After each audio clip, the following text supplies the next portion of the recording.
Yeah. A lot of parts we're paying a lot more than we should do the prices of to get over here. I'm lucky in that, for example, my Mustangs that I built, I got the stuff shipped over to the UK just before it rocks it in price. But selfishly speaking, that's good for me. For other people out there who are doing up classic American cars, I don't like the idea of anything happening which will put people off rolling up their sleeves, getting their hands mucky, and getting involved in rebuilding classic cars. Because in the same way that when you're at school and they teach you about trigonometry and you're thinking, why the hell are you teaching about this nonsense and long differential equations or whatever it is, and you think, why am I learning this? You realize later on in life that the reason you were learning that stuff is because it unlocks a part of your brain that you'll use every single day that you never know was being unlocked because at the time it was just annoying. And I think classic cars do the same thing in that if you rebuild a classic car yourself, you can then very easily turn and use those skills in construction or in fixing things at home or in fixing floors or whatever it is. I think you can train these things.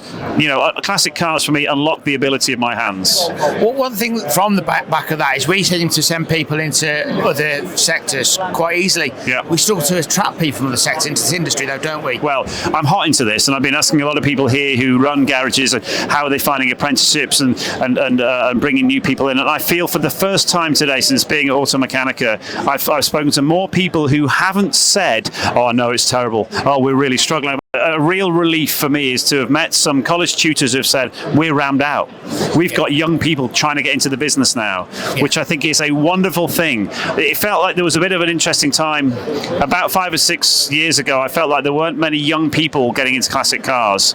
But I feel like 90s are back in now. Yeah. And I'm seeing people with Lupos and all sorts of cars that to me are still new cars. But I'm seeing 18-year-old, 19-year-olds drive around in these cars, which to me are modern cars, but as classics.